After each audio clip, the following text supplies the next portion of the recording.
रूस और जर्मनी में भी तनाव काफी ज्यादा बढ़ने की आशंका है। रूस ने शांत जर्मनी को जगा दिया है। ये इटली की मीडिया की तरफ से दावा किया गया है। पुतिन की आक्रामकता ने जर्मनी को जगा दिया। इटालियन मीडिया यह दावा कर रही है पुतिन को जर्मनी और नेटो को लेकर पछताना पड़ेगा। पुतिन को पता है जर्मनी के पास आखिर कितनी ताकत है।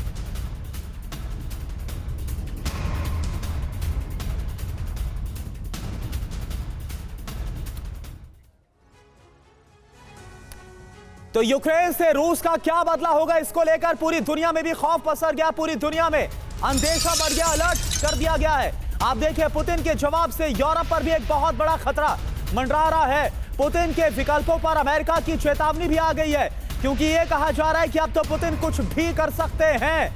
नए युद्ध की तैयारी में है रूस और अमेरिका। तो वो अमेरिका जो कि खुद को साइडलाइन करता हुआ नजर आ रहा था कुछ दिनों पहले तक, अब सीधे तौर पर क्या रूस के खिलाफ वो जंगी मैदान में उतरेगा, इसका अंदेशा, इसकी आशंका और प्रबल होती नजर आ रही है। जिस तरह से यूक्रेन की तरफ से कल्पना से भी परे जाकर रूस पर हमला किया गया।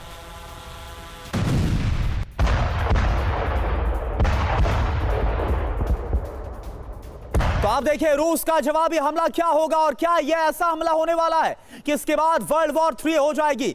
यूक्रेन में अभी तक कोई खास टारगेट तय नहीं किया गया है। यूक्रेन के हर हिस्से पर रूसी हमला हो चुका है। रूस यूरोपियन यूनियन सदस्यों पर हमला कर सकता है, यह खबर आ रही है। ईयू देशों पर हमले से विश्व युद्ध भड़क सकता है। रूस सारा फोकस लैंड वॉर जीतने में लगाएगा। यूक्रेनी फौज को पूरी तरह से खत्म करना मकसद होगा। यूक्रेन को तबाह करने के लिए कोई समय सीमा नहीं है। और मनीष, इस बात को लेकर तो अंदेशा और आशंकाएं पहले से प्रबल थी कि अगर रूस के अस्तित्व पर आता, और खुद ये पुतिन ने बोला था कि अगर रेड लाइन क्रॉस होती है तो फिर इसके बाद पुतिन कुछ नहीं देखेंगे, वो कुछ भी कर सकते हैं। क्या वो वक्त, क्या वो डिसाइसिव जो मोड है वो आ चुका है अब इस वॉर में? देखिए, इसमें कोई दो राय नहीं है कि प्रेसिडेंट पुतिन ने ये बात कही थी कि अगर उस धरती का हम क्या करेंगे जिसमें रूस ही नहीं होगा। रूस के पास आज सबसे अधिक परमाणु हथियार है, नाटो के सारे देशों को मिला दें उसके बाद भी। लेकिन अभी जब तक यूक्रेन से युद्ध लड़ रहा है तब तक पुतिन को किसी भी तरह के परमाणु हथियार के इस्तेमाल करने की जरूरत नहीं है, क्योंकि यहाँ पर रूस जंग जीत रहा है। मसला यूक्रेन नहीं है, मसला यूरोपीय देश है। आप देखिए ब्रिटेन तैयारी कर रहा है, जर्मनी तैयारी कर रहा है, फ्रांस तैयारी कर रहा है, नॉर्वे, स्वीडन, फिनलैंड नाटो के मेंबर बने पड़े हैं, बाल्टिक कंट्री अलग है। और ऐसी स्थिति में अगर रूस तैयारी करके नहीं रखेगा तो फिर क्या होगा?